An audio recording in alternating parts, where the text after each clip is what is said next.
Welcome to Shiver Audiobooks. We're delighted you're joining us today. Before we descend into the shadows of this new thriller, take a moment to tap the like button and subscribe to the channel. It helps us continue sharing free stories. Settle in and enjoy Between the Lines.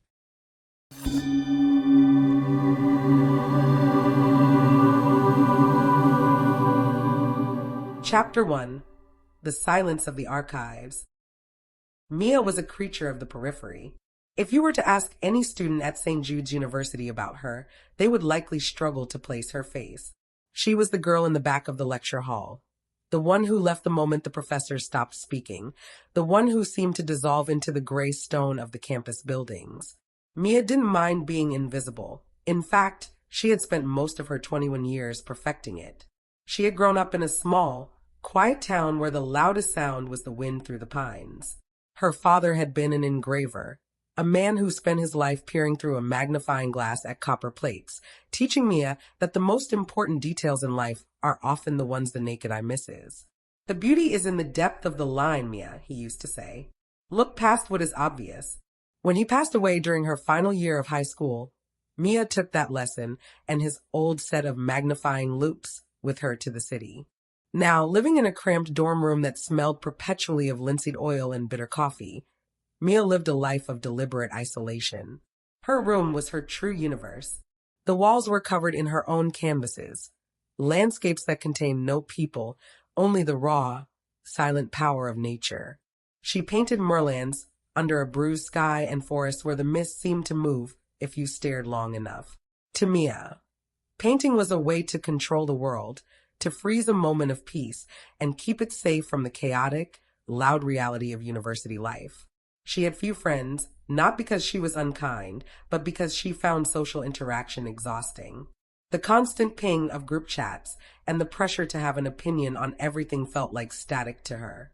She preferred the library.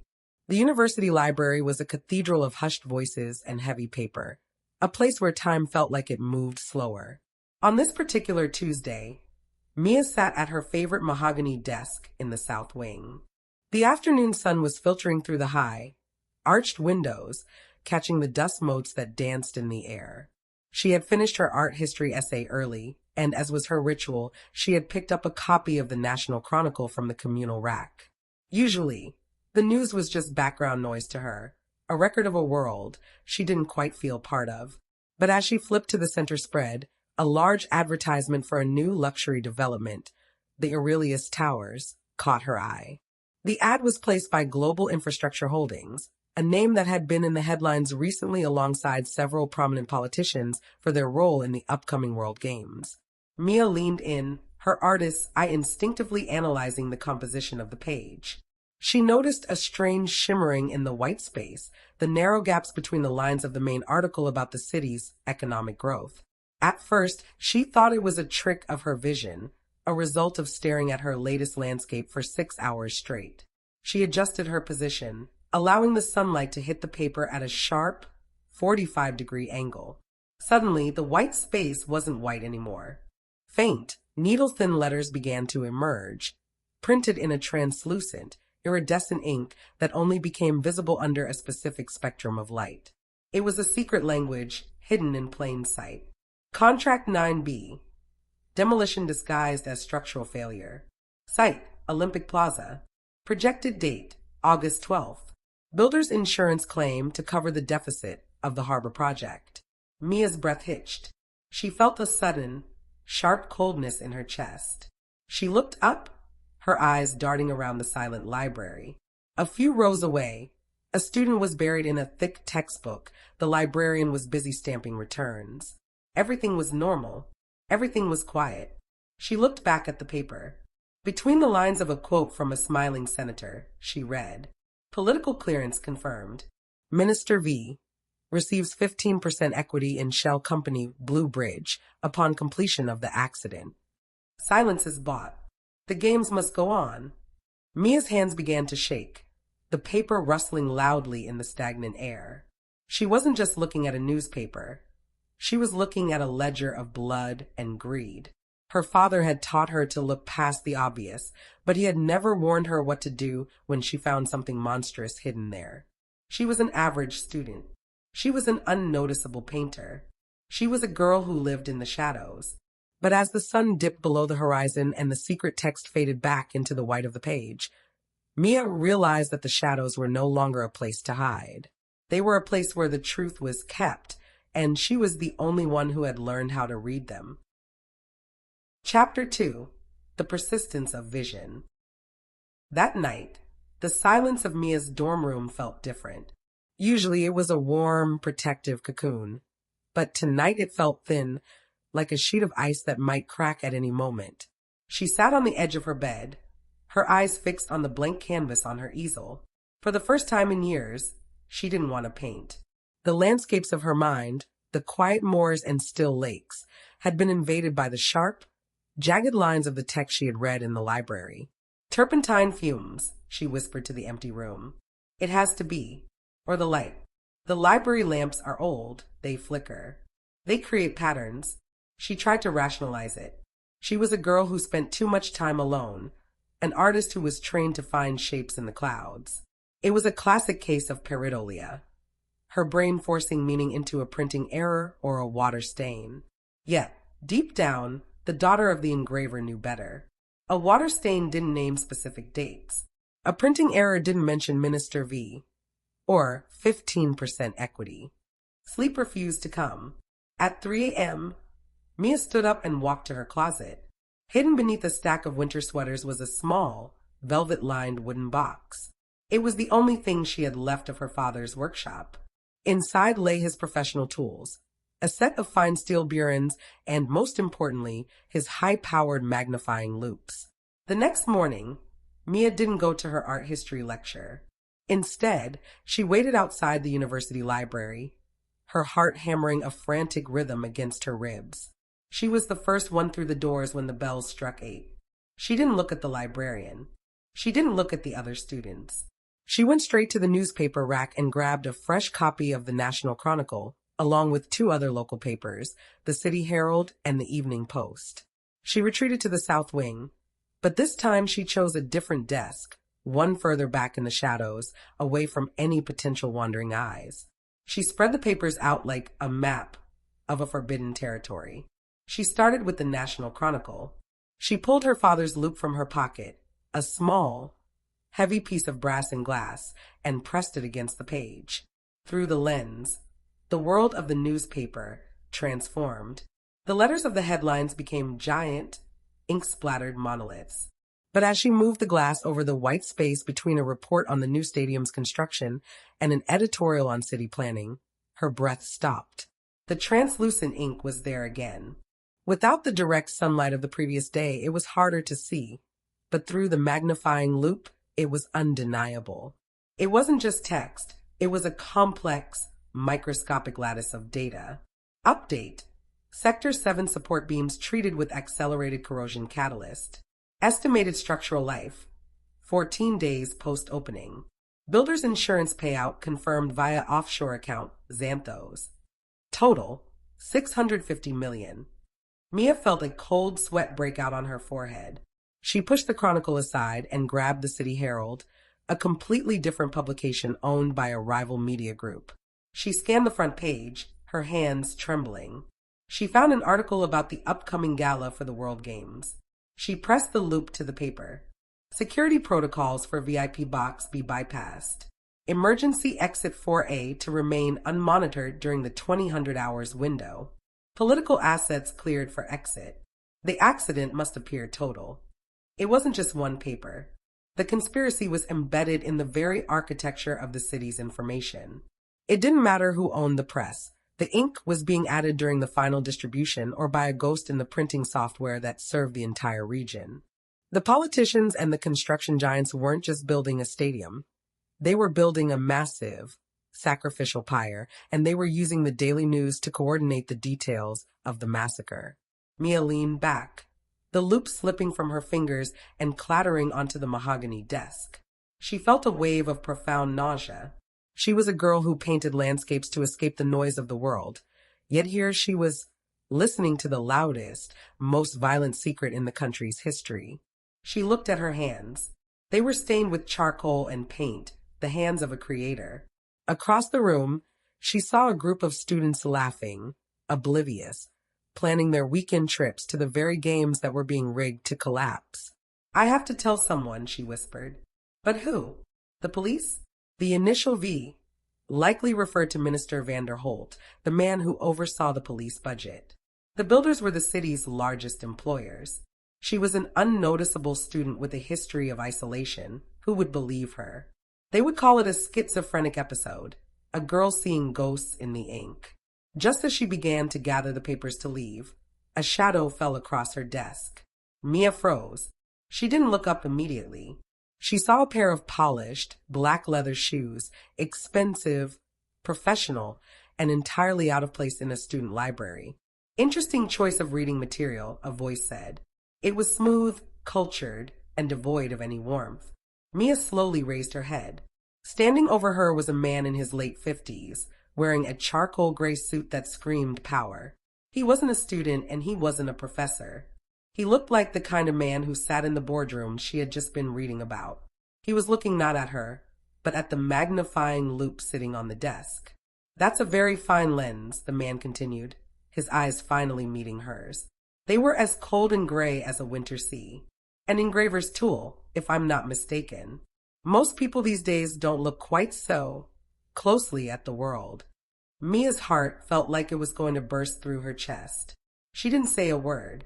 She shoved the papers into her bag, grabbed her loupe, and stood up so quickly her chair screeched against the floor. "I have a class," she stammered, her voice thin and high. She bolted. She didn't look back, but as she ran through the library's heavy oak doors and out into the rain, she could still feel those gray eyes on the back of her neck. She realized then that she wasn't just an observer anymore. By looking between the lines, she had stepped onto the page itself. And in this story, the girl in the shadows was the first one they would try to erase. Chapter 3. The Geometry of Fear. The rain was no longer a gentle drizzle.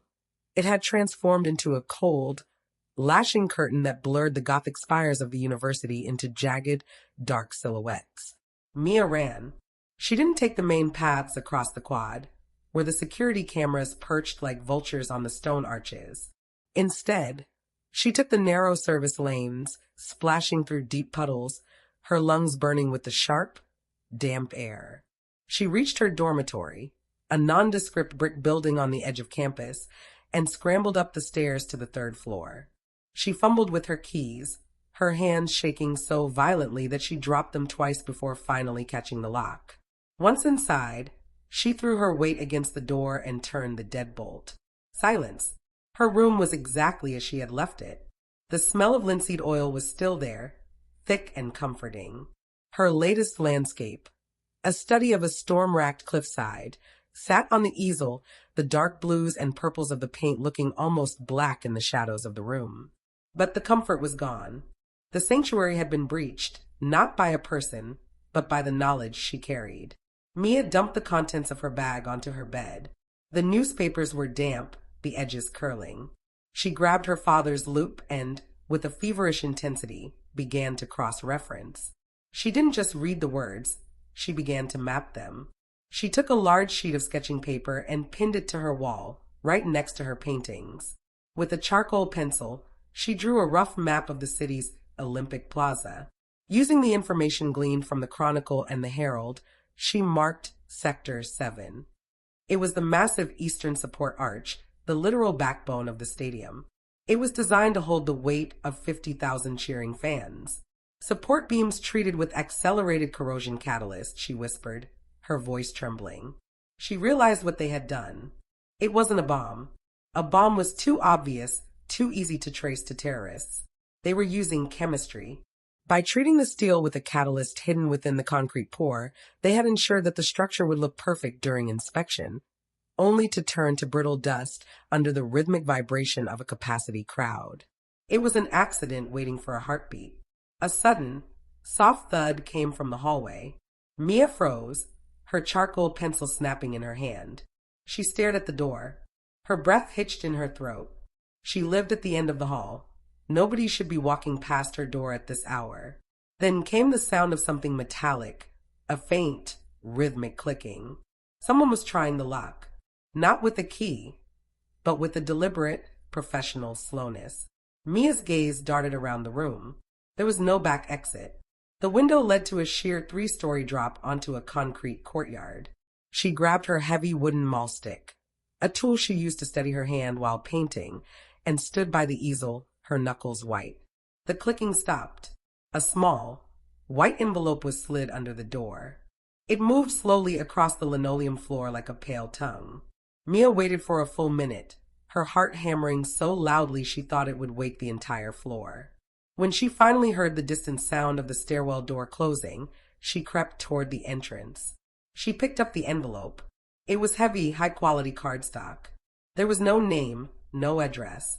Inside was a single Polaroid photograph. Mia's stomach did a slow, sickening flip. The photo was of her. She was sitting at her desk in the library, her head bent low over the magnifying loupe, her face illuminated by the flickering lamp. But it wasn't a photo taken from the library floor. The angle was high. It had been taken from one of the security cameras.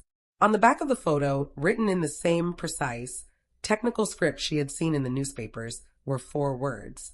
Paint the landscape, Mia. It was a warning, a command. Stay in your world. Stay in the shadows. Keep your eyes on the canvas and off the lines. For a moment, Mia felt the crushing weight of her own insignificance. She was just a girl who liked the smell of turpentine. She could burn the papers. She could hide the loupe. She could go back to being the invisible girl in the back of the lecture hall. The world would go on, the games would happen, and she would be safe. She looked at the Polaroid, then at her wall map, and finally at her painting of the storm-racked cliff. She realized then that the man in the charcoal suit had made a mistake. He thought she was a passive observer because she was quiet. He didn't understand that an artist doesn't just look, an artist sees. If she stayed silent, she wasn't just staying safe. She was becoming an accomplice to a massacre. The corrosion catalyst in Sector 7 wouldn't care if she was a good person. It would just do what it was programmed to do. No, she said, her voice stronger now. She realized she couldn't stay in her room. They knew where she lived, and they had access to the university's security systems. She needed to see Sector 7 for herself. She needed physical proof, a sample of the concrete, a photo of the beams, something that couldn't be dismissed as a girl seeing ghosts in the ink. Mia grabbed her old hiking backpack. She packed her father's tools, a small digital camera she used for landscape references, and her darkest rain jacket. She took the Polaroid and tucked it into her pocket, a reminder of the face of her enemy. She didn't use the door. She went to the window. There was a narrow decorative ledge that ran along the building's facade, leading to the fire escape of the neighboring science wing. It was a path no average student would ever take. But Mia was an observer of lines and ledges. She knew the geometry of this building better than the architects did. As she stepped out onto the rain-slick ledge, 30 feet above the ground, Mia Collins left the invisible girl behind. She was no longer painting landscapes. She was walking into one. And this time, she was the one who was going to change the light. Chapter 4. The Concrete Skeleton. The Olympic Plaza didn't look like a sports venue at night. It looked like the ribcage of a dying titan. Rising out of the mud and the industrial fog of the city's outskirts, the stadium was a tangled silhouette of scaffolding, cranes, and raw, gray concrete. Under the relentless assault of the midnight storm, the site felt less like a triumph of engineering and more like a tomb. Mia crouched behind a rusted shipping container, her breath coming in short, frozen plumes. She was soaked to the bone, her dark rain jacket clinging to her skin. In her backpack, her father's brass loop felt like a lead weight. To anyone else, the perimeter would have seemed impenetrable. There were 10-foot chain-link fences topped with coils of razor wire and high-intensity floodlights that swept the mud like searchlights in a prison camp. But Mia didn't see a fortress. She saw a composition. She studied the rhythm of the security patrols, the way the guards huddled under the eaves of their kiosks to escape the rain, and the blind spots created by the massive shadows of the cranes. She found her entry point near the drainage pipes of the north sector. The ground had turned into a treacherous slurry of clay and construction debris.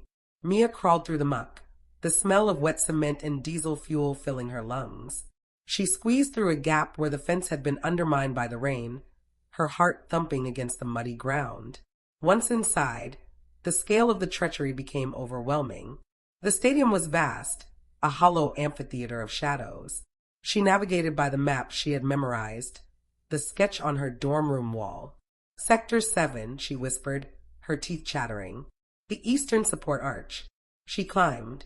She avoided the main elevators, instead using the temporary steel ladders that clung to the concrete pillars.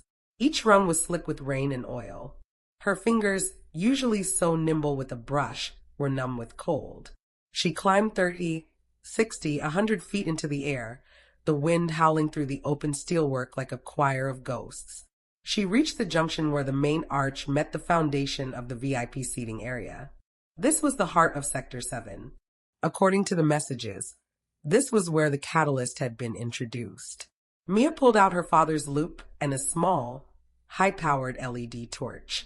She shielded the light with her hand, casting a narrow, surgical beam onto the concrete surface of a massive load-bearing beam.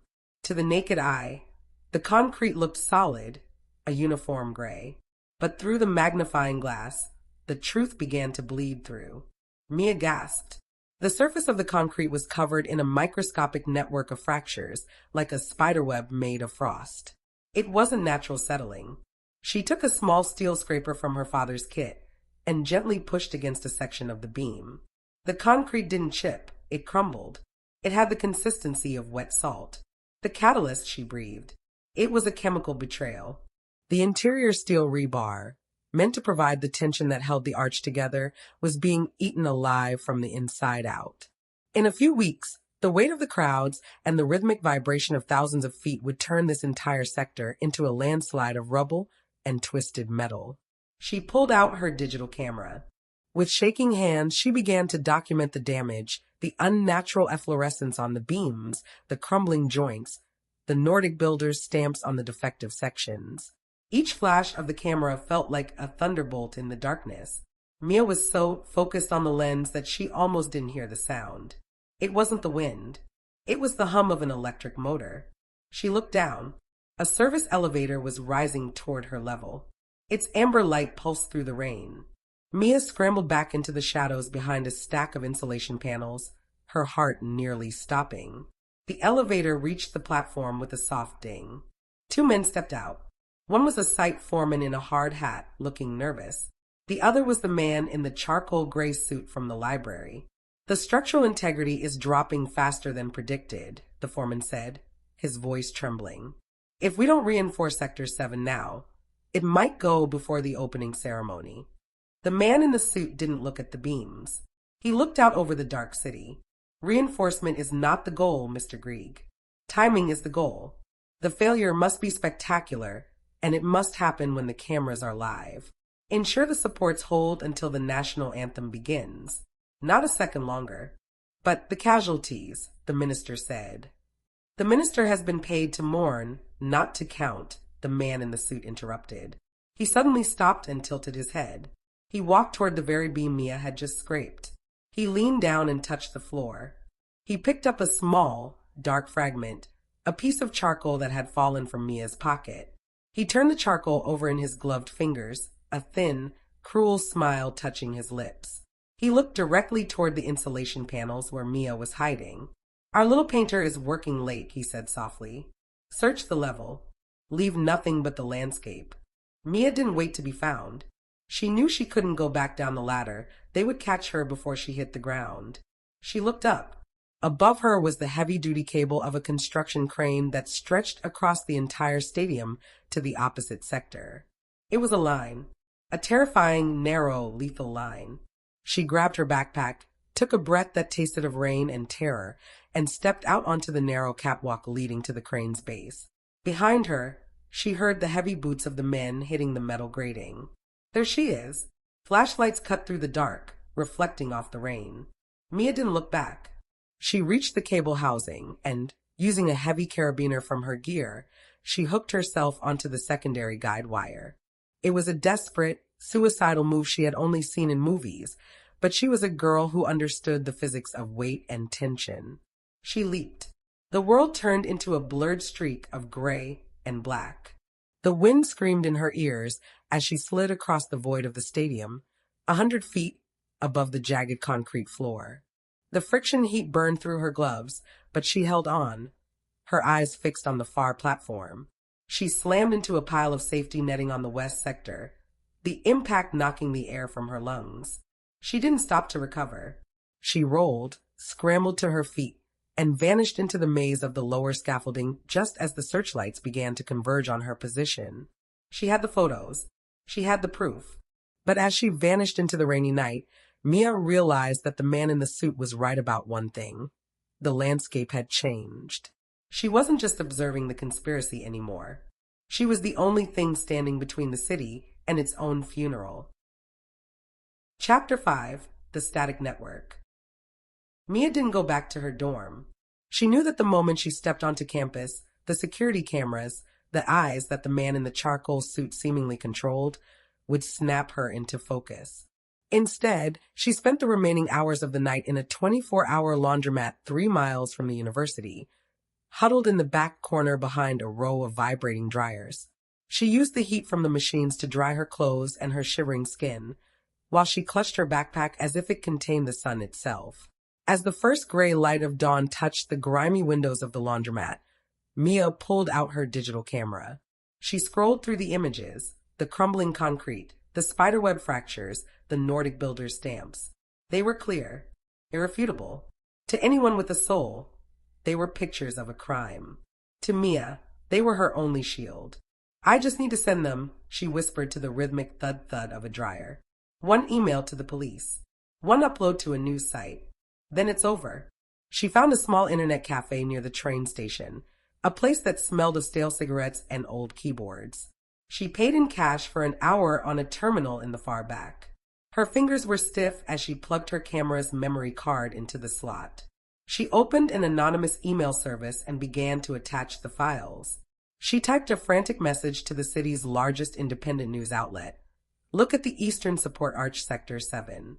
The concrete is being sabotaged. July 14th is a trap." She hit send. The screen flickered.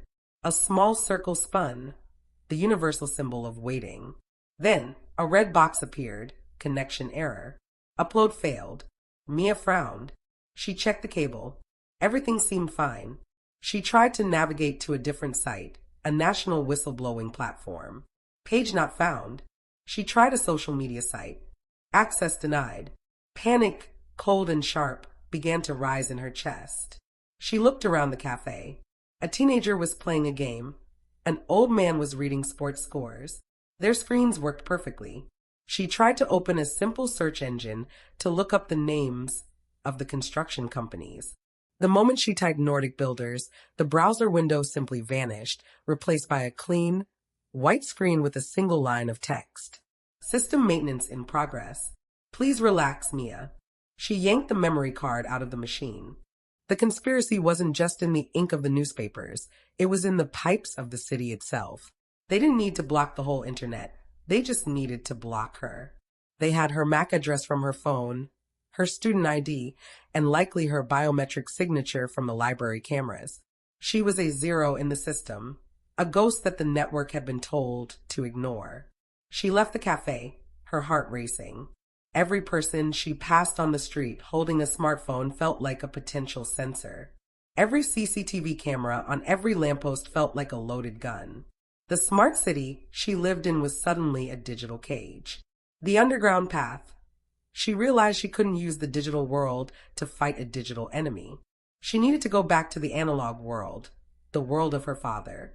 She needed a way to broadcast the truth that didn't rely on their servers. She remembered a man her father used to mention, an old printer named Elias who lived in the basement of a crumbling industrial building in the old district, the part of the city the developers hadn't reached yet because the soil was too unstable for their skyscrapers. Elias was an anarchist, a man who still used lead type and manual presses. Mia began the long walk to the old district. She avoided the main avenues, sticking to the alleys where the trash piled up and the cameras were broken or covered in grime. As she walked, she noticed the morning papers being delivered to the kiosks. She stopped at a newsstand and looked at the front page of the Chronicle. There, in the center spread, was a beautiful, full-color photo of the stadium. And underneath it, in the hidden, shimmering ink she could now see even without a loupe, was a new message. The painter has the negatives. The landscape must be purged. Search Sector 1 through 10. They were using the news to give orders to their adjusters across the city. The hunt was no longer just about the library. It was a citywide dragnet. Mia found the building, a rusted shell of a textile factory. She descended a flight of stairs that felt like they were leading into a cave. At the bottom was a heavy steel door with a sliding grate. "Who is it?" a voice rasped from inside. "I'm Mia. Thomas Collins' daughter," she said, her voice cracking. He said you knew how to make the truth loud." The grate slid shut and the door groaned open. Inside, the air was thick with the intoxicating, nostalgic smell of heavy ink and machine oil. Rows of ancient, cast iron presses stood like sleeping giants. Elias was a small man with ink-stained skin and eyes that looked like they had seen too much history. "Your father was a master, Mia," Elias said, looking at her shivering form. He looked at the world through a lens. "What did you see that brought you to this hole?" Mia didn't speak. She pulled out her camera and showed him the screen. She explained the hidden ink, the crumbling concrete, and the man in the charcoal suit. Elias looked at the photos for a long time. He didn't look shocked, he looked weary. "They've finally done it," he whispered. "They've turned the city into a suicide note." "I tried to email them," Mia said. "The network blocked me." Elias let out a dry, hacking laugh. "The network is theirs, child. You can't fight a god in his own temple. If you want to beat them, you have to do it the old way. We don't email the truth. We print it. Thousands of copies. Physical, tangible, impossible to delete." He turned to a massive, manual offset press from the 1970s. "But we need more than just these photos. We need the names. We need the proof of the V and the LDW. We need to show the city exactly who is selling their lives for a stadium." The final twist of the chapter. Just as Elias started to prime the ink rollers, a low hum began to vibrate through the floorboards. It wasn't the sound of a press. It was the sound of a drone, a high-end, silent surveillance model. It was hovering outside the small, street-level window of the basement. Its amber eye was fixed directly on Mia. "They found you," Elias whispered, grabbing a heavy iron wrench. "Even in the old district, the shadows aren't deep enough." Mia looked at the ancient press, then at the drone. She realized that this static network wasn't just digital, it was a physical net closing in. She had the proof, but now she had to decide. Stay and fight with the old ink, or run again and risk being the only one who ever knew the truth. "Start the press, Elias," Mia said, her voice turning to steel. "Make it loud." Chapter 6. The Ink of Rebellion. The drone hovered outside the window like a mechanical insect, its rotors a blur of silent efficiency. For a heartbeat, the basement felt like a tomb. The amber glow of the drone's lens washed over the rows of lead type and the rusted iron of the presses, casting long, skeletal shadows against the brick walls. "Get away from the glass," Elias hissed, lunging for a heavy canvas tarp. He threw the fabric over the largest press just as a sharp, high-pitched crack echoed through the room. The drone hadn't just been watching. It had fired a localized EMP pulse, or a sonic burster, something designed to fry any modern electronics. Mia's digital camera, sitting on the workbench, emitted a thin wisp of acrid smoke. The screen turned a sickly green and then went black. "My photo," Mia cried, diving for the device. "Forget the camera." Elias grabbed her by the shoulder, his grip surprisingly strong for a man of his age. "The sensor in that drone is linked to a tactical team. We have 5 minutes, maybe less, before the adjusters arrive to sanitize this block. If they can't delete the data, they'll delete the building." Mia looked at her dead camera, despair threatening to swallow her. But Elias was already moving with a frantic, rhythmic grace. He didn't head for a computer or a scanner. He went to a dark room at the back of the shop. Your father taught you to see the world through a lens, Mia. But he also taught you that a negative is a physical object. Elias shouted over the sudden roar of a heavy diesel generator he had just kicked into life. Did you think I was going to use a printer? We're going to use light. He pulled a set of glass plates from a cabinet. I've been watching the Chronicle's hidden ink for years. I know the chemical composition. It's a silver halide derivative that reacts to specific UV frequencies. If we can't use your digital files, we'll use the newspapers themselves as our negatives. The first strike, outside, the screech of tires on wet pavement signaled the arrival of the charcoal gray suits. Mia heard the heavy thud of boots on the stairs above. Block the door. Elias pointed to a massive pallet of lead ingots. Mia threw her weight against the pallet. She was a girl who spent her days with brushes and charcoal, but the adrenaline flowing through her veins gave her a strength she didn't know she possessed. She shoved the lead against the steel door just as the first heavy blow landed on the other side. The metal groaned, but the ingots held. Mia, look at the press, Elias yelled. He had laid out the pages of the National Chronicle on a light table. Under a specialized ultraviolet lamp, the hidden messages, the ledger of bribes, the Sector 7 sabotage details, the names of the politicians shimmered with a brilliant, ghostly blue. We're going to burn this onto a master plate, Elias explained, his hands moving like a pianist's. He placed a sensitized zinc sheet over the newspaper. Once it's etched, they can't turn it off. They can't hack it. It becomes a physical reality. The door shuttered again. A crowbar began to wedge through the frame. Mia grabbed a canister of industrial solvent, the same biting turpentine smell she used in her studio, and stood by the door. Hurry, Elias. Almost there. The generator groaned as Elias engaged the manual crank of the offset press. The smell of fresh, thick black ink, the ink of rebellion, filled the room. It was a visceral, heavy smell, the smell of the truth being made permanent. Clack, clack, clack, clack. The first sheet flew off the rollers. It was a truth sheet, a single large format page that stripped away the newspaper's lies. In the center was a high-contrast reproduction of the crumbling concrete Mia had photographed, surrounded by the decrypted names of the conspirators in bold, unapologetic black ink. At the top, in letters that seemed to scream, Elias had set the headline, "The city is a crime scene." The steel door finally buckled. A gap appeared at the top, and a canister of tear gas clattered onto the floor, hissing a white, choking cloud. Mask up. Elias threw her a damp rag soaked in vinegar.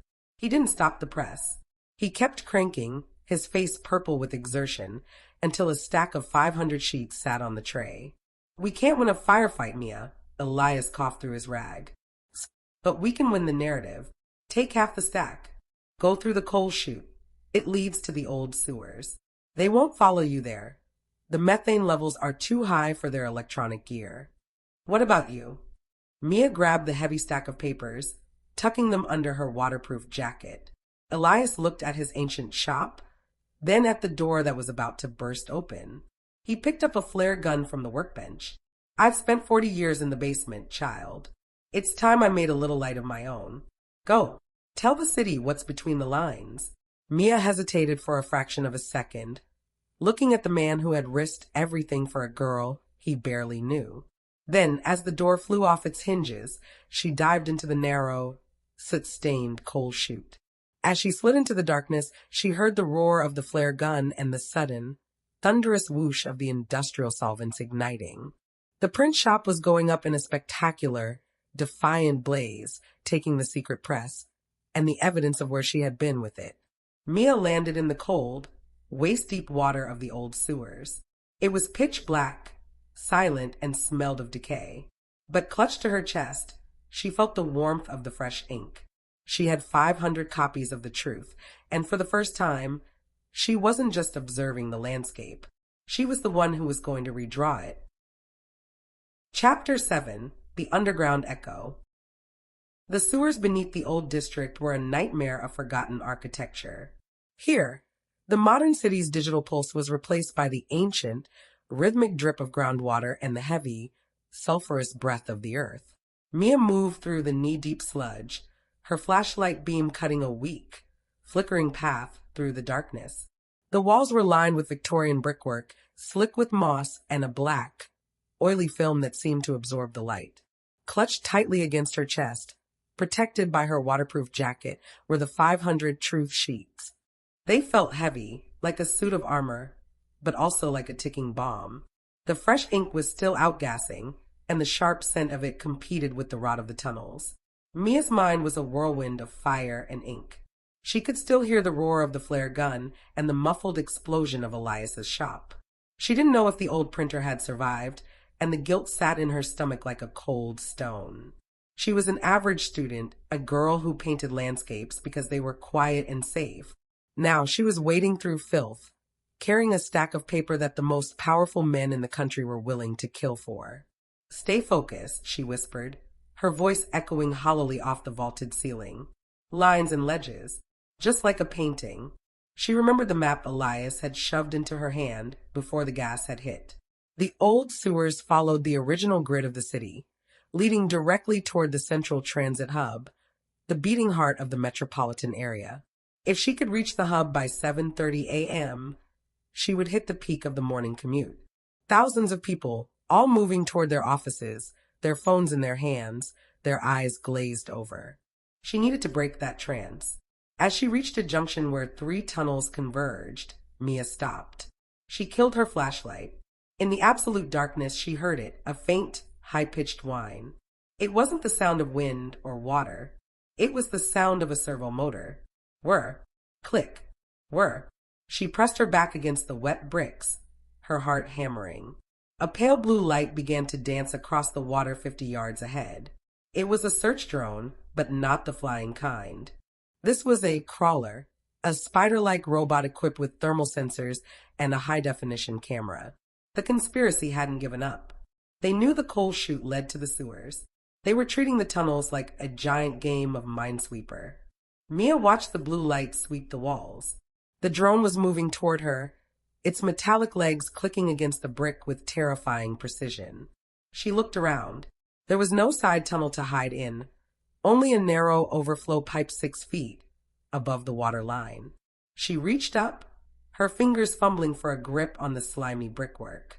She pulled herself up, her muscles screaming, and squeezed into the narrow, dark pipe just as the blue light washed over the spot where she had been standing seconds before. The drone paused. Its sensor head swiveled, scanning the heat signature left on the wall. Mia held her breath, her face inches from a colony of cave spiders. She watched through the opening as the mechanical spider hesitated, then continued its slow, methodical march down the tunnel. The transit hub. 30 minutes later, the smell of the sewers began to change. The rot was replaced by the smell of ozone, burnt coffee, and the distant, thunderous vibration of trains. Mia found the maintenance ladder leading to the hub's sub-basement. She climbed, her hands slick with grime, until she reached a heavy iron grate. She pushed it open and crawled into a small janitor's closet. She stripped off her muddy jacket, revealing her gray student sweater. She looked in a cracked mirror on the wall. Her face was smeared with soot and sweat, her hair a tangled mess. She looked like a ghost. She took a deep breath, grabbed the stack of papers, and stepped out into the main terminal. The central transit hub was a cathedral of glass and steel, filled with the roar of a city in motion. Thousands of commuters streamed across the polished marble floors. The distribution, Mia didn't scream. She didn't shout. She simply walked into the center of the crowd and began to hand out the papers. "Read the news," she said to a woman in a business suit. "Look at the ink. The World Games," she told a group of students. "See what they're building." At first, people took the papers out of habit, glancing at them with mild annoyance. But then the reaction started. A man stopped in his tracks, his eyes widening as he looked at the photo of the crumbling Sector 7 arch. A woman gasped, pointing at the name of a prominent politician listed next to a bribe amount. "Is this real?" someone shouted. "Look at your chronicle." Mia called out, her voice growing stronger. "Compare the names. See what's hidden between the lines." Suddenly, every giant advertising screen in the hub flickered. The colorful ads for watches and cars vanished, replaced by a bright red screen with a single, scrolling message.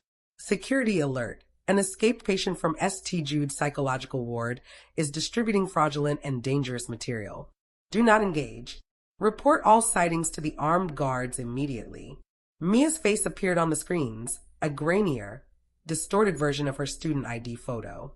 The crowd shifted. The curiosity turned to suspicion. People began to back away from her. The papers she had handed out were being dropped, fluttering to the floor like wounded birds. It's not a lie. Mia shouted, her voice breaking. Look at the concrete. They're going to let the stadium collapse. At the far end of the hall, she saw them. 4 men in charcoal gray suits, flanked by university security officers. They weren't running. They were walking with the calm, terrifying confidence of people who owned the very air she was breathing.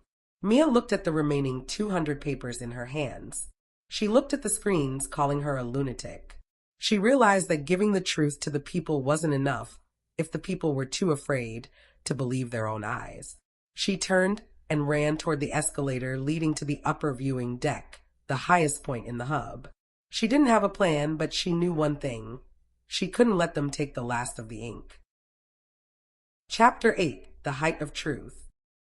The escalator felt like a slow-motion climb to a gallows.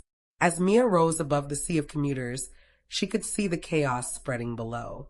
Some people were still clutching the truth sheets, staring at the screens, and then back at the ink-stained paper with growing confusion. Others were stepping on the sheets, their polished shoes grinding the image of the crumbling Sector 7 into the marble floor. When she reached the upper viewing deck, a wide, glass-walled mezzanine that overlooked the entire terminal, she was panting, her lungs still burning from the sewer air. The view from here was a masterpiece of perspective, a sprawling landscape of human movement. But Mia wasn't looking at the beauty. She was looking at the exits. They were already blocked. The 4 men in charcoal gray suits moved with a synchronized, predatory grace. They fanned out across the mezzanine, cutting off the stairwells and the elevators. In the center stood the man from the library. Up close in the bright, artificial light of the terminal, he looked less like a businessman and more like a statue carved from cold ash. You've been very busy, Mia, he said. His voice was calm, almost fatherly, which made it 10 times more terrifying. A little girl with a paintbrush, playing at being a martyr. It's a compelling story, but stories need an ending. Mia backed away until her heels touched the glass railing. Behind her was a 60-foot drop to the main floor. I have the photos, she said, her voice trembling but clear. Thousands of people have seen the sheets now. You can't kill a secret once it's out. The man smiled, a thin, bloodless line. People don't want the truth, Mia. They want the games. They want the stadium. They want to believe that the men in suits are keeping them safe. By tomorrow, those papers will be trash, and you will be a tragic footnote, a disturbed student who had a breakdown and jumped. He held up a small, sleek tablet. Every screen in this city is under our control. Every server. We are currently scrubbing the ink from the digital archives of the Chronicle. By noon, the hidden layer will be gone from every physical copy in circulation. We have the chemistry and we have the keys. He took a step forward. Give me the rest of the papers, Mia. Let's make this quiet. Mia looked down at the remaining stack in her arms. She looked at the giant screens around the hub, which were now showing a loop of her medical history, a fabricated list of breakdowns and prescriptions designed to destroy her credibility. They were redrawing her life, erasing the girl who painted landscapes and replacing her with a ghost. You're right about one thing, Mia said, her eyes narrowing. Most people don't look closely. They see what they're told to see.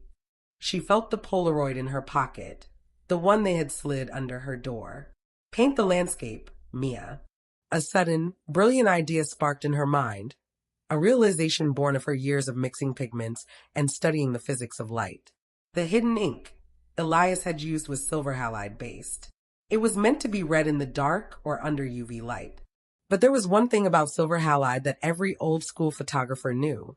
It was highly reactive to heat and intense, concentrated light. Mia looked up at the ceiling. The transit hub was crowned with a massive, motorized glass dome, designed to let in natural light, but currently covered by automated shutters to show the digital ads. You think you own the light, Mia shouted, her voice echoing across the mezzanine. But you forgot about the sun. Mia didn't run toward him. She ran toward the emergency override panel for the domed shutters, a small, red box she had spotted earlier. The man in the suit realized what she was doing. Stop her. The other men lunged, but Mia was faster, fueled by a frantic, desperate energy. She smashed the glass of the override panel with her heavy brass loop, her father's tool finally becoming a weapon. She pulled the lever. With a deep mechanical groan, the massive steel shutters of the dome began to retract. It was a clear morning outside. As the shutters opened, a blinding, concentrated beam of direct sunlight flooded the hub, hitting the polished white marble and reflecting upward. Mia grabbed the stack of truth sheets and threw them into the air. As the 500 papers caught the direct sunlight, the silver halide ink didn't just shimmer, it burned. The chemical reaction was instantaneous. The hidden text, the photos of the sabotage, and the names of the corrupt politicians didn't just appear. They turned a deep, permanent, scorched black. They became so dark and bold that they could be read from 100 feet away. The papers drifted down through the air like a storm of black and white feathers. Below, the commuters stopped. They didn't need to look closely anymore. The truth was falling from the sky in giant, undeniable letters. The sun had developed the evidence for the entire world to see. Look at them, Mia screamed. Look at the names. The man in the suit reached her just as the last of the papers left her hands. He grabbed her by the throat, his face finally breaking into a mask of pure, murderous rage. You little bitch. You think this changes anything? It changes the light, Mia gasped, her face turning blue. But it was too late. The commuters below were no longer walking. They were holding the papers, looking up at the mezzanine, and then looking at the security alert screens. They were seeing the discrepancy. They were seeing the lie. A low, angry rumble began to rise from the crowd, the sound of thousands of people realizing they had been betrayed. The man in the suit looked down and saw the tide turning. He released Mia, realizing that killing her now, in front of 5,000 witnesses with the truth in their hands, would be a tactical disaster. He leaned in close to her ear, his voice a venomous whisper. You might have won the morning, Mia, but the games start in 3 days, and Sector 7 is still going to fall. He turned and signaled to his men to retreat. They vanished into the service elevators, just as the first wave of the crowd began to surge toward the stairs to help the girl who had brought the sun into the hub. Chapter 9. The Ghost in the System. The aftermath of the transit hub was a blur of noise, flashing lights, and hands. Dozens of strangers had surrounded Mia, forming a human shield against the university security guards who had tried to detain her. For a brief, shining moment, the invisible girl was the center of a populist uprising. But as the police arrived, not the adjusters, but the regular city patrolmen, the reality of her situation set in. She couldn't stay. Even with the truth literally falling from the sky, the man in the charcoal suit still controlled the institutions. The security alert on the screens hadn't been turned off. It had simply been updated to include a reward for her safe return to medical custody. Mia slipped away through the chaos, aided by a sympathetic transit worker who opened a side gate for her. She vanished back into the gray, rain-slicked streets of the city. She was exhausted, her throat was bruised, and her clothes were still damp from the sewers, but her mind was humming with a new, cold clarity. She found refuge in an abandoned art studio in the industrial district, a place she had scouted months ago for a painting project. It was a cavernous loft with broken windows and floors covered in a thick layer of dust and dried paint. Here, amidst the skeletons of old easels and forgotten canvases, Mia felt a strange sense of homecoming. She sat on the floor, her back against a brick pillar, and pulled out her phone. She had managed to keep it off to avoid being tracked, but now she needed to know if her truth sheets had made an impact. She turned it on and accessed a local independent radio frequency. Chaos at the Central Transit Hub this morning as hundreds of documents alleging government corruption were distributed. The mayor's office has dismissed the papers as elaborate forgeries created by a radicalized student. However, social media is already flooded with images of what people are calling the sunburnt files. Meanwhile, Nordic Builders has halted all press tours of the Olympic Plaza, citing routine maintenance. Routine maintenance, Mia whispered bitterly. They're covering the cracks. She realized that the man in the suit was right. Printing the truth was a victory, but it wasn't a solution. The catalyst was already in the concrete of Sector 7. The countdown was physical, not digital. Even if the whole city knew, the stadium would still fall if 50,000 people entered it on July 14th. She pulled out the last remaining truth sheet from her bag. It was the master copy Elias had burnt for her. She looked at it through her father's loupe one more time. Her eyes caught something she had missed in the frantic rush of the print shop. In the corner of the map of Sector 7, hidden within the microscopic grain of the ink, was a series of coordinates. They weren't for the stadium. They were for a location across the river, an old, decommissioned telecommunications tower. Remote trigger site, Alpha 9. Frequency 440 Hz. Mia's heart skipped. As a painter, she understood resonance, how certain colors could make others vibrate, how light could change the mood of a room. But she also understood the physics of sound. The catalyst isn't just chemical, she realized, her voice trembling in the empty loft. It's a two-stage system. The concrete was primed to crumble, but it needed a trigger, a specific acoustic frequency that would cause the brittle, catalyzed structure to vibrate at its resonant frequency. The 440 Hz signal would act like a singer breaking a wine glass. During the opening ceremony, when the national anthem played and the stadium was at its highest tension, they would broadcast the signal from the Alpha 9 tower, and the eastern support arch would simply dissolve. It was the perfect accident. No explosives, no residue. Just a tragic structural failure during a moment of national pride. Mia knew what she had to do. She couldn't stop the opening ceremony. The politicians were too committed to the prestige of the event. She couldn't fix the concrete. It was too late for that. The only way to save those 50,000 people was to silence the ghost. She had to destroy the transmitter at the Alpha 9 tower. But as she began to gather her things, she heard a sound that made her blood turn to ice. It wasn't a footstep. It was a voice, her own voice, coming from a small, dusty radio in the corner of the studio. Mia Collins, if you are listening, we know about the tower. We know you're looking at the lines again. But remember, an artist needs a subject. And we have found yours. The voice changed. It was the cold, smooth tone of the man in the charcoal suit. We have your mother, Mia. She still lives in that quiet house in the pines, doesn't she? She thinks you're just a student. It would be a shame if her landscape changed. Mia fell to her knees. The world spun. They had reached into her past, into the one place she had tried to protect. No, she breathed, tears finally stinging her eyes. Not her. She looked at her father's loupe, glinting in the pale light. She looked at her charcoal-stained hands. She was an average girl, a girl of shadows. But the shadows had been taken from her. She had two choices. Go to the tower and save the city, or go to the house in the pines and save her mother. But then, Mia looked at the truth sheet again. She looked at the technical script, the way the lines were constructed. Her father's voice echoed in her mind.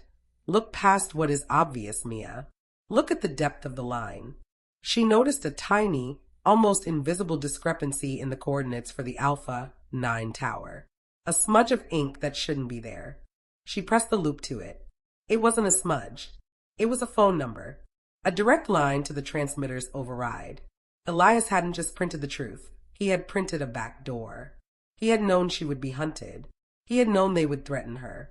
The truth sheet was more than a document, it was a weapon. Mia wiped her eyes. The man in the suit thought she was a victim because she was an artist. He thought she was weak because she felt. But he forgot that an artist's greatest strength is the ability to see the world not as it is, but as it could be. She stood up. She wasn't going to the tower, and she wasn't going to the pines. She was going to do something much more dangerous. She was going to haunt the system. Chapter 10. The Resonance of Blood. The abandoned studio was no longer a refuge. It was a glass cage. Every shadow that flickered against the brick walls felt like a hand reaching for her, and every creak of the floorboards sounded like the click of a gray-suited man's holster. Mia stood in the center of the room, the radio's static hissing like a serpent. The threat against her mother sat in her chest like a shard of ice, cold and immovable. They want me to choose, she whispered to the empty air. The city or her, the landscape or the life.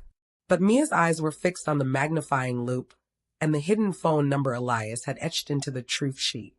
The old printer hadn't just given her a way to spread the word. He had given her a scalpel to cut into the heart of the ghost. A return to the lion's den. Mia knew she couldn't use her own phone or any public terminal.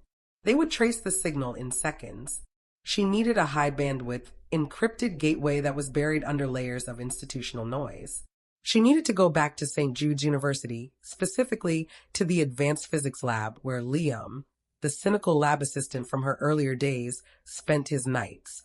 She moved through the city like a blur of gray, using the rain and the crowds of protesters, now emboldened by her flyers, to mask her movement. The campus was swarming with private security, but Mia knew the invisible paths. She entered through the steam tunnels, emerging behind the heavy lead-lined doors of the physics wing. She found Liam exactly where she expected, surrounded by glowing monitors and the smell of stale energy drinks. When he saw her, he didn't gasp. He just pushed his tape glasses up his nose. "You're the most famous ghost in the country, Mia," he said, his voice flat but his eyes wide. "The adjusters were here an hour ago. They searched every locker. Why did you come back?" "I need to make a call," Mia said, showing him the truth sheet, but not a voice call. "I need to send a resonance override to the Alpha 9 tower. I need to kill the frequency before they broadcast it." The hack of the artist Liam looked at the technical coordinates and the phone number hidden in the ink. "This is a direct entry bypass. If we dial this through a high-frequency modulator, we can access the tower's core OS. But Mia, the moment we ping that tower, their digital sweep will find us. We'll have maybe 3 minutes before they lock down this building." 3 minutes is enough to change a landscape," Mia replied. Liam began to work. The screens filled with cascading lines of green code. He hooked a signal generator to the university's main satellite dish. "I'm setting the output to 440 Hz, the destruction frequency. If we can invert the phase and send it back to the transmitter, we'll shatter the broadcast antenna from the inside." As the progress bar crawled towards 60%, the internal intercom of the lab crackled to life. It wasn't the campus security. It was the smooth, chilling voice of the man in the charcoal suit. "Mia, you're at the physics wing, Terminal 4. Very clever. But I told you the landscape had changed. Look at the monitor on your left." The mother's shadow. Liam hit a key, and a window popped up. It was a live feed from a small, familiar house in the pines. Her mother was sitting in her favorite armchair, knitting, oblivious to the man standing in the corner of her living room, a man with a silenced pistol and a charcoal gray tie. "If that signal reaches 100%, she dies," the man said through the speakers. "You save a stadium of strangers, and you become an orphan. Is your truth worth her blood?" Mia's hand shook. She looked at the progress bar. 78%. "Liam, stop," she breathed. "Mia, if I stop now, the tower stays active. On July 14th, thousands die," Liam hissed, his fingers hovering over the kill switch. "What do we do?" Mia stared at the video feed. She saw her mother's calm, wrinkled face. Then she saw something else. On the wall behind her mother was one of Mia's early paintings, a landscape of a lighthouse standing against a black sea. She remembered her father's voice. "Look at the depth of the line." She zoomed in on the video feed, her eyes narrowing. She wasn't looking at her mother anymore. She was looking at the man in the corner. He was wearing a headset, the same tactical model that adjusters used. "Liam," Mia whispered, "can you patch the 440 Hz signal into the local university intercom and the cellular relay for this area?" "Why? That won't stop the tower. Just do it. Now." The inverted resonance. Liam grunted and rerouted the patch. "Done. It's broadcasting locally now." Mia grabbed the microphone. She didn't talk to her mother. She talked to the man in the charcoal suit, knowing he was listening to the feed. "You said I'm an artist," Mia said, her voice turning to ice. "An artist understands that every sound has a shadow. You're using 440 hertz to break the stadium. But do you know what happens when you broadcast that same frequency into a tactical headset? She hit a button on Liam's console. A localized, ear-piercing shriek erupted from the lab speakers. At the same moment on the video feed, the man in the living room clutched his head.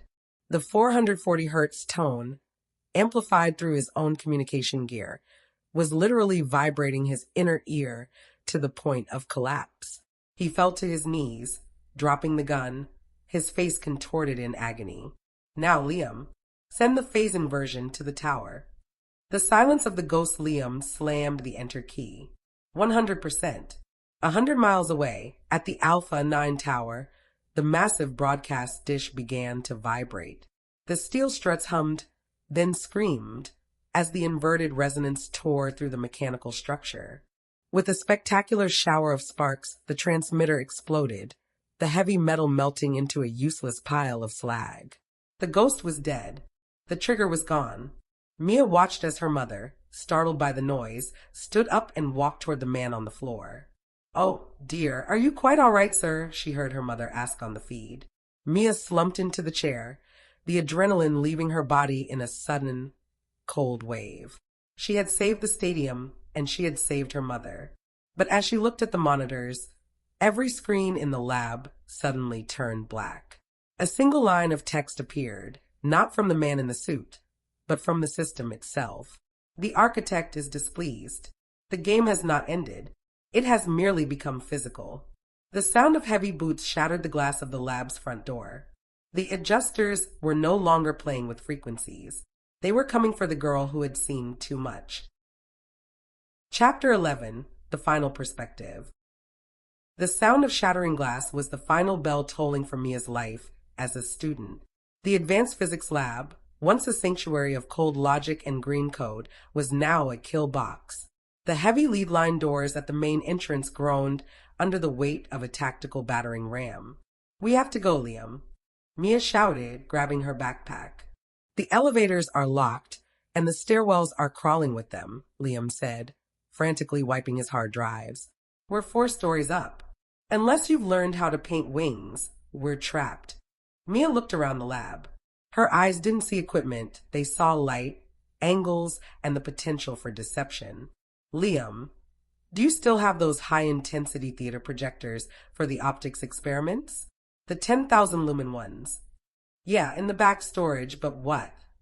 "Get them, all of them, and find me every roll of reflective mylar and white backdrop paper in this wing. Now." The masterpiece of misdirection as the first adjuster kicked through the inner laboratory door. He didn't find a fleeing girl or a panicked technician. He found a blinding, distorted world. Mia had spent the last 3 minutes applying the principles of trompe-l'oeil, the art of tricking the eye. She had draped the white backdrop paper across the center of the lab, creating a false wall. Using the theater projectors, she blasted high-intensity white light against the reflective mylar sheets she'd angled toward the entrance. When the tactical team burst in, their night vision goggles were instantly overwhelmed by a wall of white fire. They tore the goggles off, only to be met by a disorienting hall of mirrors. Because of the way Mia had angled the light and the paper, the room looked 3 times longer than it actually was. The guards fired into the distance, their bullets punching holes in paper and air, hitting nothing but the far concrete wall. "They're not here," one of the guards screamed, his voice cracking with frustration. "It's a decoy." But Mia and Liam were less than 10 feet away, crouched behind a heavy lead shield used for radiation experiments. Mia watched through a small observation slit, her heart hammering. She wasn't just hiding. She was waiting for the perfect moment of forced perspective. "The vanishing point now," Mia whispered. She kicked a bucket of industrial floor wax she had spilled across the linoleum. As the guards stepped forward into the blinding light, they lost their footing on the slick surface. In that moment of slapstick chaos, Mia and Liam slipped through a side maintenance hatch, a door Mia had hidden by taping a pre-painted piece of canvas over it that matched the texture and color of the brick wall perfectly. To the guards, the wall looked solid. To Mia, it was a curtain. They emerged into the cold night air on the roof of the physics wing. The rain had turned into a thick, low-hanging fog that clung to the Gothic spires of the university like a shroud. The architecture of the hunt, we can't stay on the roof, Liam panted, looking at the flickering searchlights of a hovering drone. They'll see our heat signatures. They'll see what they expect to see, Mia said. She pulled out her father's brass loop, but instead of looking through it, she used it to reflect the red light of a nearby exit sign toward a different part of the roof. An artist controls where the viewer looks. If we can change their focal point, we can walk right past them. She led Liam across the narrow stone parapets. She knew every ledge of this building. She had sketched it from every possible angle during her lonely freshman year. She moved with the confidence of someone walking through their own painting. They reached the edge of the building, where a massive ornamental gargoyle overlooked the quad. Below them, a dozen charcoal gray SUVs were parked in a tight circle around the entrance. There's no way down, Liam whispered. There is, Mia said, pointing to the massive construction crane still parked next to the library, the same one she had used at the stadium. It was positioned perfectly to bridge the gap between the physics wing and the old bell tower, which sat outside the main security perimeter. The painted trap just as they reached the base of the crane. A figure stepped out from behind the heavy steel counterweights. It was the man in the charcoal gray suit. He was alone, but he held a small, black remote detonator. You've been a very challenging subject, Mia, he said, his voice barely audible over the wind. The Sunburn files, the tower sabotage, you forced us to move up our timeline. The stadium doesn't need a frequency anymore. I've sent a team to Sector 7 with manual charges. The accident happens tonight. Mia felt the world tilt. You're going to kill them now. The stadium is empty. Exactly, the man smiled cruelly. A structural collapse during a security sweep. We blame you, the radicalized student. The insurance still pays, the politicians still get their tragedy, and the evidence of our corruption is buried under 10,000 tons of reinforced concrete. And you die here, resisting arrest. He raised the remote. I'm ending the story, Mia. But Mia didn't look afraid. She looked at him with the cold, analytical gaze of a painter finishing a portrait. You should have looked closer at the wall behind you, she said softly. The man frowned and glanced back. He saw the brickwork of the crane's base. It looked normal, but as the searchlight of a passing drone swept over it, the bricks began to shimmer. Mia hadn't just been hiding. During the minutes Liam was hacking the tower, she had been using her high-pigment acrylic paints to coat the crane's controls and the surrounding area. She had created an anamorphic illusion. The remote in his hand wasn't connected to the stadium charges. What is this? The man hissed, pressing the button. Nothing happened at the stadium. Instead, the heavy magnet of the crane, which Mia had rigged to a simple proximity sensor, swung around with a deafening metallic roar. The man had been standing in the exact sweet spot of Mia's visual trap. He wasn't the viewer, he was the subject. The massive steel magnet slammed into him, pinned by his own metal-lined suit and the magnetic field she had triggered. He was stuck to the side of the crane like a fly on a web, his expensive suit tearing as the force held him fast. The story isn't over, Mia said, stepping onto the crane's ladder. I'm just changing the perspective. Liam, call the real police. Tell them where to find the minister's adjuster. I'm going to the stadium. Mia, you can't. Liam cried. They have a team there. I know, Mia said, her eyes flashing with a light that had nothing to do with the projectors. But I know the lines of that building better than they do. And I still have some paint left. Chapter 12. The Masterpiece of Concrete. The Olympic Plaza was no longer a symbol of national pride.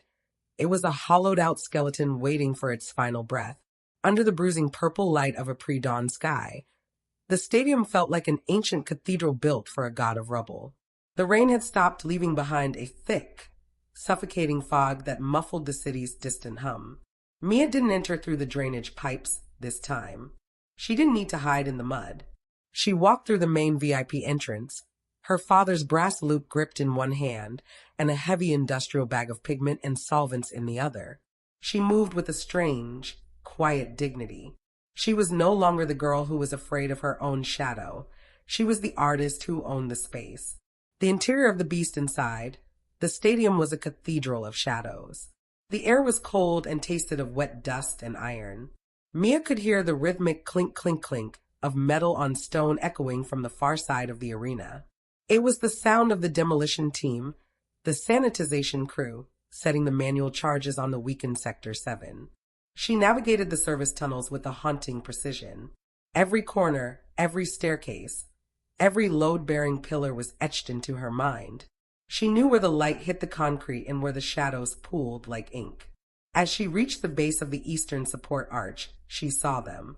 4 men in tactical gear, their headlamps cutting through the fog. They were working with professional speed, attaching blocks of high-grade plastic explosives to the salt-crusted beams Mia had discovered nights before. The invisible war Mia didn't have a gun. She didn't have a bomb. What she had was a deep, fundamental understanding of how the human eye processes information. She began her work. Using the industrial pigments she had scavenged from the university's art department, she started to repaint the corridor leading to the main support hub. She wasn't painting a landscape, she was painting a lie. She used deep blacks to create false pits in the floor and light grays to create pillars that didn't exist. She was creating a physical version of the optical illusion she had used in the lab, but on a massive, structural scale. "Who's there?" one of the men shouted, his voice echoing off the concrete tiers. Mia stayed in the shadows. She didn't answer. Instead, she threw a small vial of reflective silver dust into the path of their headlamps. The light caught the dust, shattering into 1,000 blinding needles. The men cursed, their hands flying to their eyes. They began to fire blindly, the muzzle flashes illuminating the stadium in jagged, staccato bursts. But they weren't firing at Mia. They were firing at the shadows she had painted on the walls, distorted, humanoid shapes that looked like a person crouching in every corner. The heart of the arch, while the team was distracted by their own fear, Mia reached the primary charge. It was a sleek, digital device wired directly into the core rebar of the Sector 7 arch. The timer was counting down for 12. She pulled out her father's loop. She wasn't looking at the timer. She was looking at the wiring. "The depth of the line," she whispered. She saw it. The same technical script she had seen in the newspapers was etched into the circuit board of the detonator. It was a signature, a mark of ownership. But she also saw the flaw. The detonator was linked to a localized cellular relay, waiting for a go signal to arm the final blast. Mia didn't try to cut the wires. Instead, she opened her bag of solvents, high-grade, volatile turpentine, and lacquer thinner. She began to pour the liquid not on the bomb, but on the concrete surrounding it. She was creating a resist. By soaking the porous, catalyzed concrete in a specific chemical mixture, she was temporarily stabilizing the reaction. She was varnishing the disaster. The final encounter, "Stop right there, painter." A voice boomed from the scaffolding above. It was the foreman she had seen before, Mr. Grieg. He was holding a remote trigger, but his hand was shaking. He looked exhausted, his face gone under his hard hat. "You've caused a lot of trouble for a girl who just wanted to paint trees," Grieg said, his voice echoing. "But it's over. The arch is primed. If you touch that charge, I'll bypass the timer and drop the whole sector on your head." Mia stood up, her hands stained with black pigment and silver dust. She looked up at him, her face calm. "You think you're destroying evidence, Mr. Grieg," Mia said. "But you're just finishing the masterpiece. Look at the walls. Look at what you've built." Grieg frowned and shone his light around the sector. Because of the way Mia had applied the pigments and the solvents, the entire eastern support arch had been transformed. The cracks in the concrete were no longer invisible. The silver dust and the black ink had seeped into the fractures, highlighting the corruption in a brilliant, glowing lattice. The arch didn't look like a support structure anymore. It looked like a giant, glowing map of the conspiracy. Every bribe, every shortcut, every lie was written in the very stone. "If you blow this up now," Mia said, "the blast won't just destroy the concrete. It will aerosolize the pigments. You'll coat the entire city in a fine, black dust that reveals the truth on every surface it touches. You'll make the conspiracy permanent." Grieg stared at the glowing, skeletal arch. He was a builder. He understood materials. He realized that the chemicals Mia had poured weren't just stabilizers, they were markers. She had turned the stadium into a giant printing press. The choice the timer hit 1 o'clock. I don't care about the truth. Grieg screamed, his thumb hovering over the remote. I care about surviving. Then look at the line, Mr. Grieg, Mia said, pointing to the ground at his feet. Grieg looked down. He realized he was standing on one of Mia's false floors, a section of scaffolding she had painted to look like solid concrete. In reality, he was standing on a thin sheet of plywood she had balanced over the edge of the service lift. As Grieg shifted his weight in panic, the plywood snapped. He fell, not 60 feet to the floor, but 10 feet into a safety net Mia had rigged earlier. The remote flew from his hand, clattering down the tiers of the stadium. Mia dove for the detonator. With 30 seconds left, she didn't disarm it. She used her father's loop to find the manual override switch Elias had mentioned in the backdoor files. Click. The timer stopped at 0:04. The stadium fell silent. The only sound was the wind whistling through the steel ribs and Mia's own ragged breath. She leaned against the varnished beam, her forehead touching the cold, corrupt concrete. The landscape is finished, she whispered. But as she looked up, she saw the lights of a dozen police helicopters descending on the stadium. The adjusters had failed, but the law and the politicians who controlled it were coming to claim the ruins. Mia knew she had stopped the blast, but the hardest part of the story was yet to come. She had to survive the morning. Chapter 13. The Gallery of Justice. The stadium was no longer a dark tomb. It was a theater of blinding light. The blue and red strobes of the police helicopters cut through the fog, turning the swirling silver dust Mia had scattered into a kaleidoscopic storm. Below, on the field of the arena, armored vehicles rolled over the gravel, their spotlights sweeping the concrete tiers like the eyes of a hungry god. Mia stood at the heart of the eastern support arch, her back against the varnished beam. She was a small figure in a vast, industrial landscape, covered in the grime of the sewers, the soot of the print shop, and the silver pigments of her own rebellion. To the tactical teams closing in, she looked like a criminal. To herself, she felt like a finished canvas. The siege of the truth, Mia Collins. Hands behind your head. Drop to your knees. The voice came from a megaphone, distorted and booming, bouncing off the hollow shell of the stadium. Mia didn't move. She couldn't. If she stepped away now, if she let them take her quietly, the adjusters would be back within the hour to scrub the silver from the walls and replace the detonator. She needed the world to see the painting before the gallery was closed. She reached into her bag and pulled out her last remaining tool, a high-powered, industrial-grade laser pointer Liam had given her, usually used for calibrating physics experiments. The public eye, she didn't point it at the police. She pointed it at the giant, 4-story tall digital scoreboard that hung over the center of the field. The scoreboard was currently dark, but it was connected to the city's main media hub for the games. Mia had one last line to draw. She remembered the backdoor code Elias had hidden in the ink, the same one she had used to kill the Alpha 9 tower. It wasn't just a kill switch, it was a master key. Using the laser's pulse, Mia typed the optical code into the scoreboard's light sensors. It was a long shot, a desperate artist's gamble. Flicker, pulse, static. Suddenly, the giant screen roared to life. But it didn't show the World Games logo. It showed Mia's digital camera feed, the photos of the crumbling concrete, the bank account numbers, and the sunburnt files. And because the stadium's network was hardwired into every news station in the country for the upcoming broadcast, the images didn't just appear in the stadium.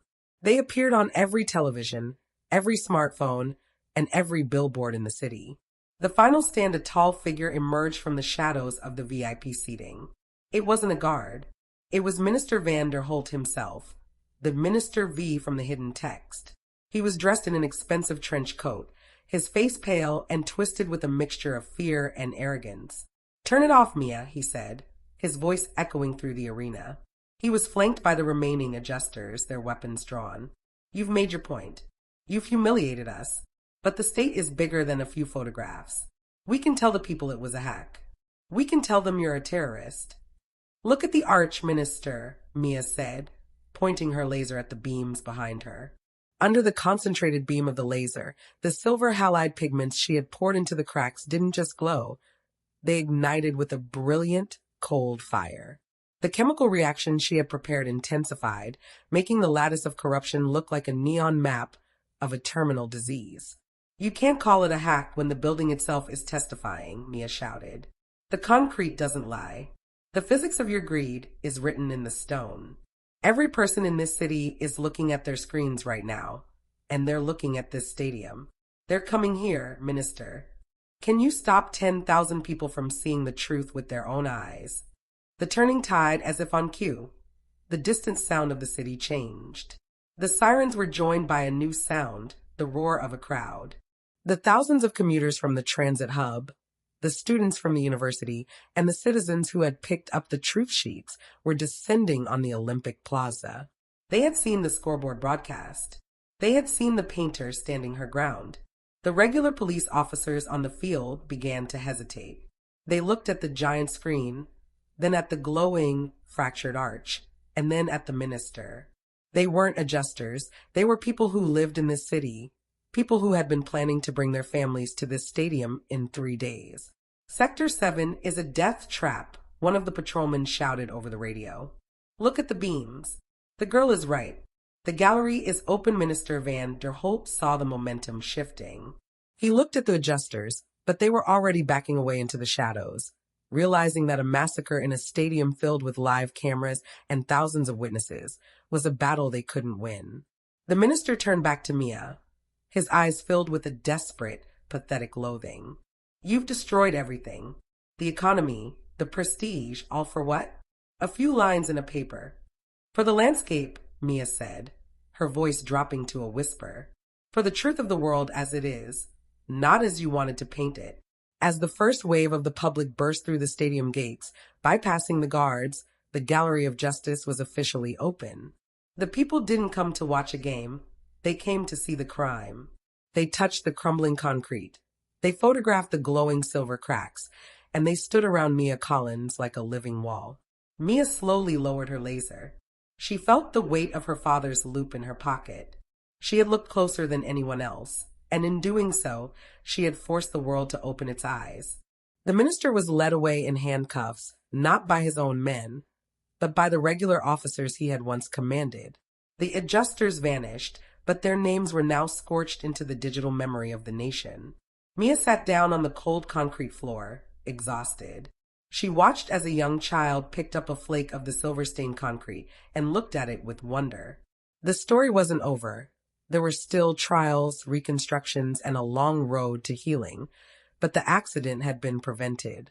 The lines had been redrawn. Chapter 14, The Restoration. The weeks following the night of the Silver Arch were a cacophony of light and noise that Mia had spent her entire life trying to avoid. The Olympic Plaza was no longer a construction site. It was a forensic laboratory and a monument to a disaster that never happened. The World Games were postponed indefinitely, the stadium was condemned, and the government had collapsed into a chaotic series of resignations and emergency elections. Mia had become a reluctant icon. The painter of the truth was a name she saw on every news ticker and social media feed. Reporters camped outside the university gates, and her inbox was flooded with requests for interviews, book deals, and gallery exhibitions. But Mia didn't want the spotlight. She wanted the shadows. The quiet return she had moved back into her dorm room at St. Jude's, though it no longer felt like the fortress it once was. The university had granted her a full scholarship and a private studio, a peace offering for their unintentional role in her persecution. Liam, now a minor celebrity in the tech whistleblowing world, checked on her daily, usually bringing coffee and news of the ongoing trials. Van der Holt's legal team is trying to claim he was misled by Nordic builders, Liam said one afternoon, leaning against her easel. But with your photos and the physical evidence of the catalyst, it's not sticking. The landscape is finally being cleared of the rot. Mia nodded, but her eyes were fixed on her father's brass loop, which sat on her desk. Since the night at the stadium, she hadn't picked up a brush. The world felt too loud, too saturated with the colors of conflict. She felt as though she had used up all her vision on the silver cracks of Sector 7. The last cleaning one Tuesday, the same day she used to spend hours in the library archives, Mia decided it was time to clean her gear. She laid out a soft cloth and a bottle of specialized lens cleaner. She picked up the loupe, feeling its familiar weight. As she began to polish the glass, her thumb caught on a small, serrated edge near the base of the brass casing, a part of the tool she had never noticed before. She frowned. Her father had been a man of precision. He wouldn't have left a jagged edge on a masterpiece of a tool. She pressed the edge. With a soft metallic click, the base of the loupe unscrewed, revealing a hollow compartment within the brass handle. Inside was a tiny, rolled-up slip of vellum, the kind of high-quality paper her father had used for his finest engravings. The legacy of the line Mia's heart skipped a beat. She pulled the paper out and unrolled it. It wasn't a message for her, it was a map. But it wasn't a map of a city or a building. It was a technical diagram of a printing press, the very press Elias had used in the old district. Under the loupe, she saw the microscopic notes her father had etched years ago. The truth is never in the ink, Mia. It is in the pressure. The system is designed to hide the message, but the paper remembers the weight of the lie. She realized then that her father hadn't just been an engraver. He had been part of the same underground network as Elias. He had known about the hidden ink and the adjusters long before Mia was even born. He had spent his life preparing her, not just to be an artist, but to be a witness. He hadn't just taught her how to look. He had taught her how to survive the truth. The final secret at the bottom of the vellum was a single coordinate and a date, August 12th. The Harbor Project. Mia froze. August 12th was the original date she had read in the very first hidden message between the lines of the chronicle. The stadium was only the first part of a much larger landscape of corruption. The Nordic Plaza project, the harbor redevelopment, the North District permits, the adjusters weren't just one group of men. They were a systemic infection that spanned decades. She looked out her window at the city skyline. The cranes were still there, like skeletal fingers reaching for the clouds. The men in the charcoal suits were in jail, but the machinery of the corruption, the companies, the contracts, the very concrete the city was built on, was still there.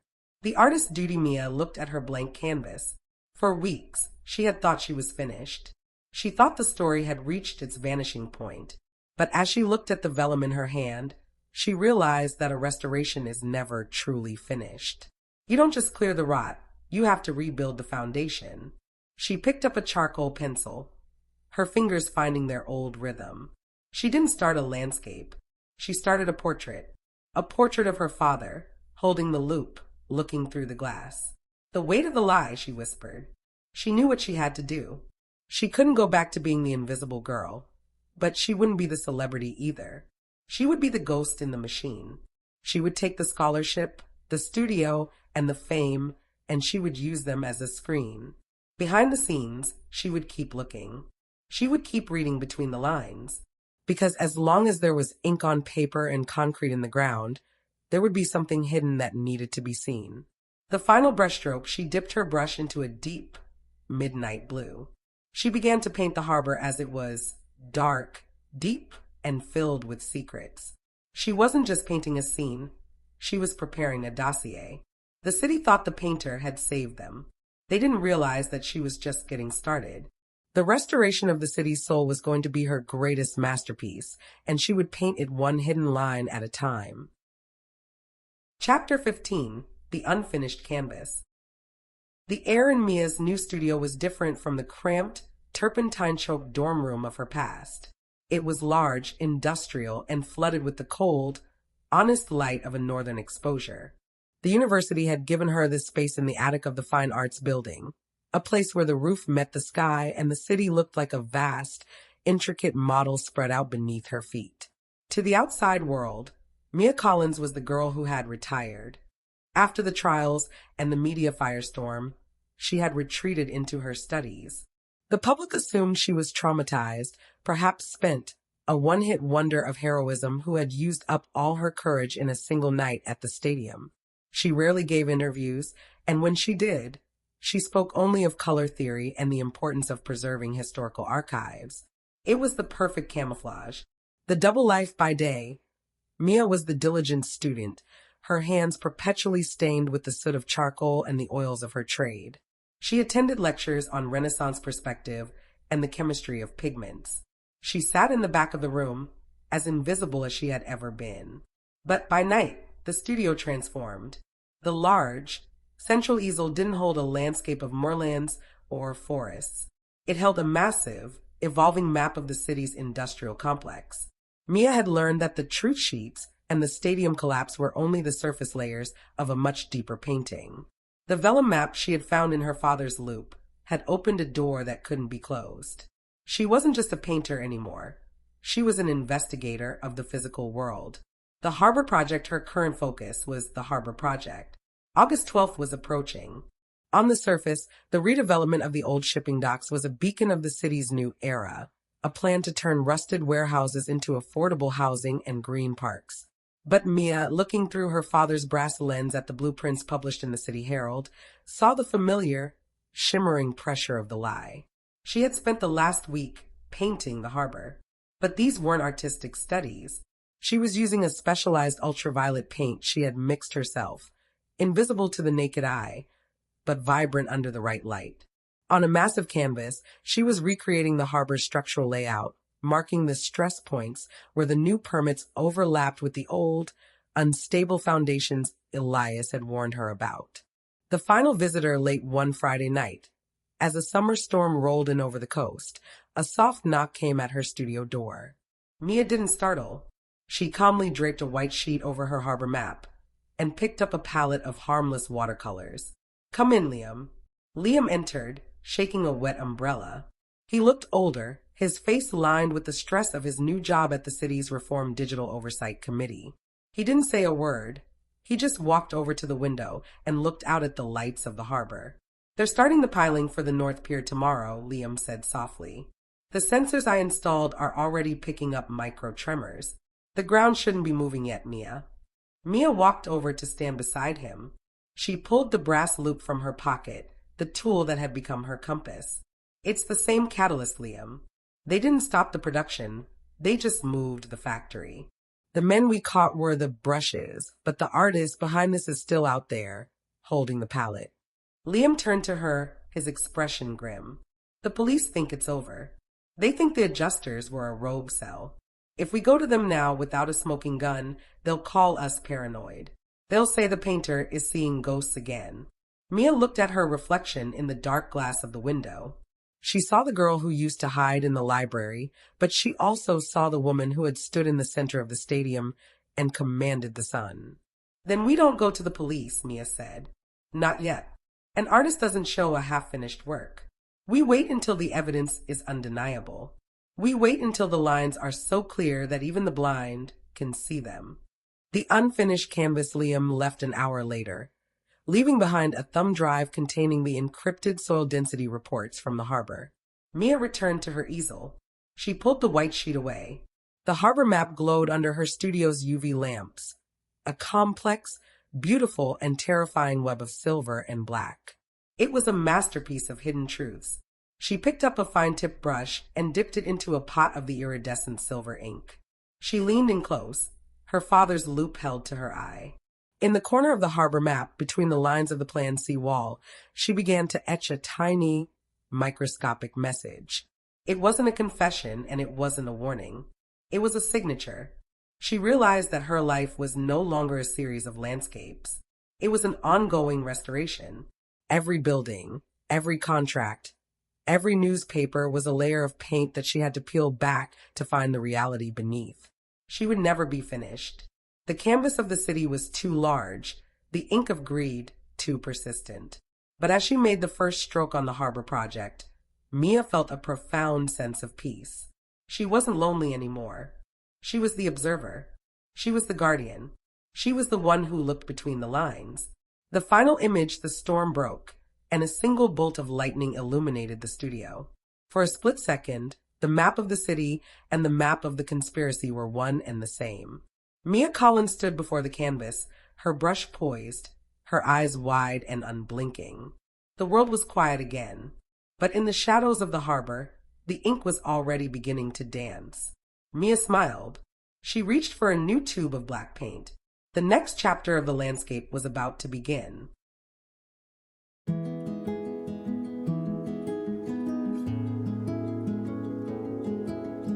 You've reached the final page Between the Lines. Thank you for venturing into the dark with Shiver Audiobooks.